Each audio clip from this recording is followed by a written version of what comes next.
Hey, get inspired, everybody. Thank you so much for tuning into another episode of Life Inspired, the show where we talk all about how and why people are following Jesus and typically talk about a turning point. We kind of say life was going along and dot, dot, dot, God stepped in and turned your life to a new direction, and now you're walking an inspired life. And so you can always watch this program on Facebook, on our YouTube channel, or at lifeinspiredshow.com. So that's another way that you can share the story. So after you watch our guest today and you find that, oh, this would be great for so-and-so and you want to share it, those are ways that you can share it too. We do ask that you like our Facebook page and subscribe to our YouTube channel, because that does help more people hear about how and why they can follow Christ too. So our guest today, I'm super grateful, is Jonathan McKinnies. Thank you so much for being our guest today, Jonathan. Thanks for having me. I appreciate it. Absolutely. So I have known you for so many years from our co-industries, and I did not know when I first met you that you were a Christ follower and you've done all these other things for Jesus in the community and stuff like that. And I am so delighted. I have no idea what turning point you're going to talk about, but I typically ask three questions. What was life like before whatever turning point you want to talk about? And most people have numerous ones. So if you have two or three, that'd be great. So I don't know if it's life before you had a personal relationship with Christ, or if it's just before he turned you to do some new thing that he's got you working on that's feeling inspired. Tell us a little backstory. Yeah. So, like I said, I appreciate you having me on. I've been serving the Lord in I would say a proactive way since about 2003. I was actually a Wow. product of South Bend. I've been in South Bend all my life. My dad is a Marine. They say once a Marine, always a Marine. So he's a Marine. Oh, I And didn't I know was that. born in Cool. yeah yeah I was born in North Carolina, Camp Lejeune, North Carolina. And when I was still young, we moved back to Indiana, and so I've been pretty much in Indiana all my life. I was never really into church per se, or serving the Lord in any sort of proactive way growing up. I was introduced to the Lord when I was younger. My grandmother went to church, and we had a family that was involved in church, that were kind of branches of my immediate family, but just never really was involved in church until I graduated from high school, as a matter of fact. And so after high school, I was in my first year of college at IUSB, and that's when there was a major change in my life and my family's life. And it really, my testimony connects a lot with my brother and just our family as a whole. We kind of have this sort of interdependent testimony. And it was right after 9/11. My brother, James McKinnies, who's also in our industry, he was in the military, and he received orders, active duty deployment orders during Operation Iraqi Freedom. And he, at a certain point, was saying, "Hey, I need to get my heart right before I go overseas, and I want to make sure that I'm, Right. right with the Lord." And so I still had a hunger at that time, and so that was the catalyst at that time that kind of changed our family dynamic. But it Wow. started before that. My life was one of good student. I was a good friend. I was a good citizen. Really didn't do any bad things per se. I didn't have this crazy testimony of how I was so far gone. I was actually just I did well as a student athlete, and had friends, but I was always a follower. And so my testimony is that of somebody that was a follower that just wanted to blend in with the crowd, and then God kind of changed my mentality to say, you know what, I'm not calling you to be just a follower of other people. I'm calling you to be a follower of my word. And I know that it started Wow.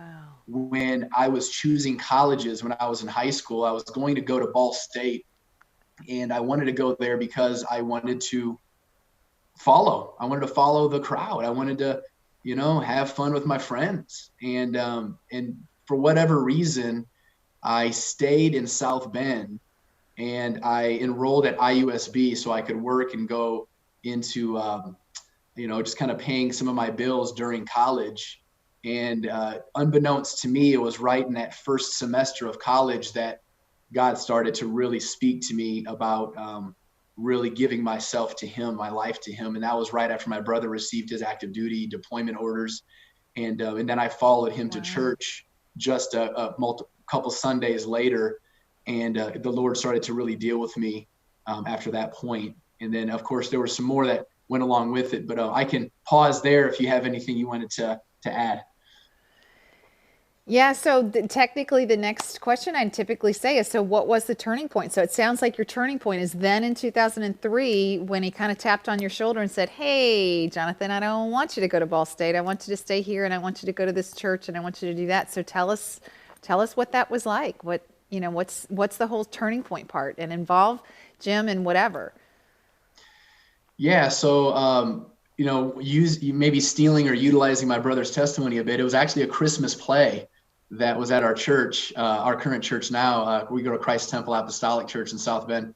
And it was a Christmas play that was just, not this professionally produced play or anything like that, just young kids in a play. And it just so happened that was around the time that God started speaking to my brother. And my dad, although my dad wasn't in church or anything, he was connected because our grandmother was. And he said, Jimmy, to my brother, he says, there's a Christmas play. Let's just go there. And so he took my brother to the Christmas play.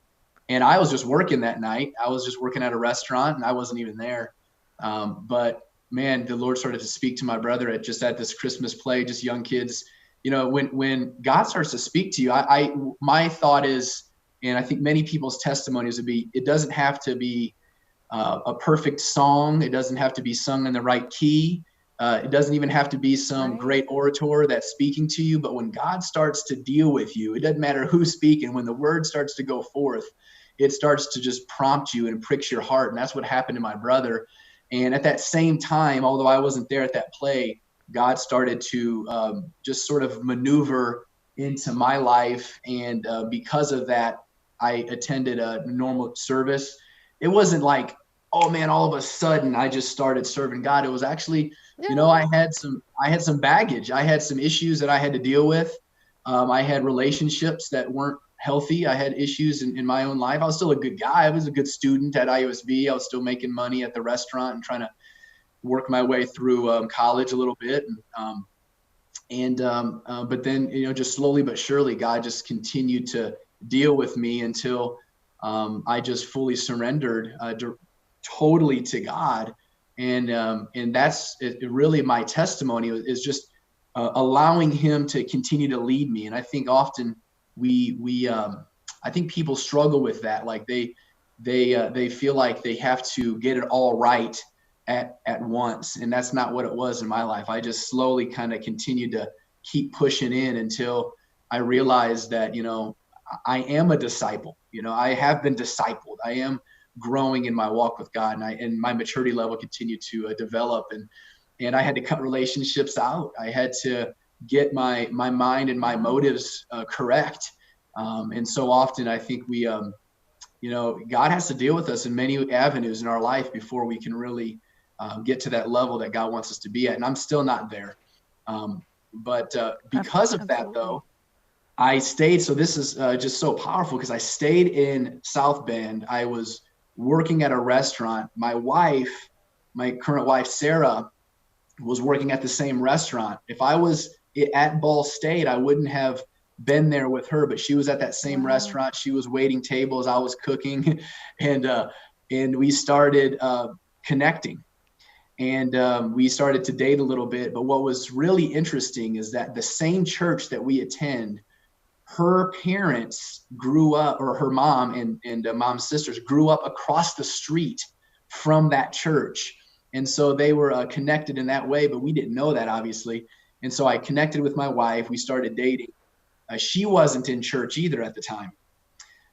She actually invited herself to church. I was kind of that shy. I just started serving God, and I didn't invite her like I should have. But then she invited herself. We started a Bible study, and Sarah, my wife, just really just went all in herself and started serving God as well. Not long after me, really. And then wouldn't be much long after that, we got married. We have 3 kids now. I started in the mortgage business while I was still working at the restaurant, going to school. So everything happened. It just seemed like once I started giving my future and my plans to God, it was like this exponential growth just started happening. Like there was just massive changes, with meeting my wife, eventually getting married. I was started in the mortgage industry and continue to develop in that area. Now I find myself where I'm actually in the ministry now at our church. I'm our discipleship pastor, serving in the capacity of helping in our food pantry outreach and that ministry. We work in a small group capacity. I help with our other discipleship leaders and teachers of our church. And it's just crazy how all of this happened because the Lord kept me in South Bend just years ago when I was choosing colleges. I think it all stemmed from that. That's so amazing. Do you have a favorite Bible verse? Because while you were talking, a Bible verse passage came to mind of some of the things you were saying, and I wonder if you have a favorite kind of life verse or anything like that. I think there's so many verses. I would say to people that are just wanting to have an idea of how they can develop a life that's successful from the measurement of what God would say, I would say read Psalm 1. So Psalm 1 is incredibly important scripture. That's very important. I think that's so powerful. But for me, so many. One of the verses that I think is so powerful is when you think of committing your ways to the Lord. So if you would acknowledge God in all your ways, and he will develop your steps, or if you commit your ways to the Lord, then he will continue to develop your walk with him. That's so important. So committing to the Lord. But the one that really sticks out is in Ezekiel. He talks about how it's not by might nor by power, but it's by his spirit. It's by my spirit, saith the Lord. And so from my standpoint, I never want to get in the way of God. I want to make sure that I am humbly submitted to him, realizing that it's never about me. It's never about my talents for my glory. It should always be about his power. It's about giving him honor. And I think sometimes we, even as Christians or as disciples, we can get kind of in our own way and our flesh can rise up. And so for me, I always remember that remember, Jonathan, it's not by your might, it's not by your power, but it's going to be by his spirit as long as you continue to commit your ways to him. Awesome. That's awesome. Well, and I want to know more, if you could tell us a little more about what Psalm 1 says, but the one that was coming to my mind was, for I know the plans I have for you, says the Lord, plans for good and not for evil, to give you a future and a hope. And you'll search for me and find me when you search for me with all your heart. And I was feeling like he's got this great plan for Jonathan. And when Jonathan decided, oh, really? I'm going to go follow God. I mean, I just feel like so many of us push against what we feel like God leading us to do, just like maybe your kids are playing in the backyard and maybe, I don't know, maybe you have a creek behind your house and they're playing in the little creek and you're like, hey kids, come on, we're going to go in the car. And they're like, I don't want to go in the car, Daddy. I'm playing in the creek. I'm having a good time playing in the mud in the creek, whatever. And they don't know that you're about to take them to, I don't know, all the way to North Carolina to the beach, and they're going to see the beach for the first time in their life, and they're, wow, this is so much better than the creek in the backyard, and we just don't understand that what seems really great for us is okay, but he's got so much bigger and so much more. And that's what I was hearing while you were telling your story. It's like, Jonathan, you don't know what I've got for you. I got this great stuff for you, and it's just going to go on from there. I just love your story. Like I said, I've not heard it before, and boy, it sounds like every man's story. Like, this is exactly what Jesus wants. And I love that you said, it's his spirit, because it is. His spirit's the one that talked to you when you went to church. His spirit's the one that talked to your brother when he was at the play with your dad. And his timing's so perfect. I mean, there's a perfect timing, like even the night that this airs on a Monday night, somebody's watching this video that needs to hear your story. So I just thank you for sharing it. That's just amazing.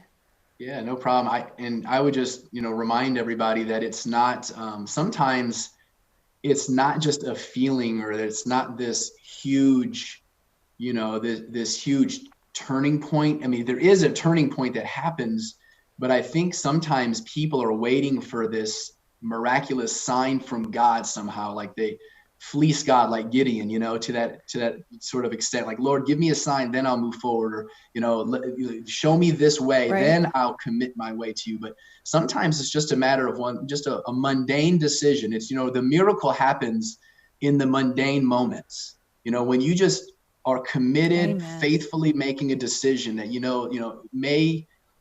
may not be this great, wow, but it's just, I've made a decision. And as you make those little decisions, you look back and you can see, like, man, I can see God all over this circumstance, this situation. But sometimes we have to slow down and like ask God to open our eyes so we can see where he's brought us from and where we are. And it's easy to say when you're looking back, but I think sometimes there are people, like, maybe there's people watching now that you're going through situations like, man, I don't see God at all. But all I would say is just one decision at a time, one day at a time. Allow God to continue to lead you and guide you. And as he leads you and guides you into all truth, then he'll continue to show himself mighty. I think that's important. Right. And can you tell us a little bit about Psalm 1 to make people want to go check it out themselves? Absolutely. I can even read a little bit. I brought it up on my phone real quick, and I didn't want to misspeak because there's a couple scriptures I get twisted up. In Psalm 1:1, it says, "Blessed is the man that walketh not in the counsel of the ungodly, nor standeth in the way of sinners, nor sitteth in the seat of the scornful. But his delight is in the law of the Lord, and in his law doth he meditate day and night. And he shall be like a tree planted by the rivers of water, that bringeth forth his fruit in his season. His leaf also shall not wither, and whatsoever he doeth shall prosper." And so there's the three kind of segments there. So when you look at that first verse, Psalm 1:1, blessed is the man that walketh not in the counsel of the ungodly. So how do we walk? Nor standeth in the way of sinners. Where are we standing? And then nor sitteth in the seat of the scornful. Where we find ourselves seated. So how is our walk? Where are we positioned? Where are we standing? And are we sitting in the right seat? And so as we continue to seek God, we can ask him to guide those different areas. And that's just very powerful, because you can be planted like a tree by the rivers of water that bring forth fruit, and you have leaf that does not wither. Wow, that's awesome.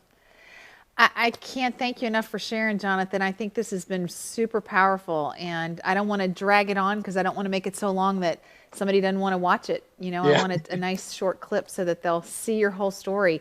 I'm so thrilled that you would share, and I am excited about the miracles in the mundane. That is an amazing quote there. The miracles in the mundane. That's great, and I love Psalm 1.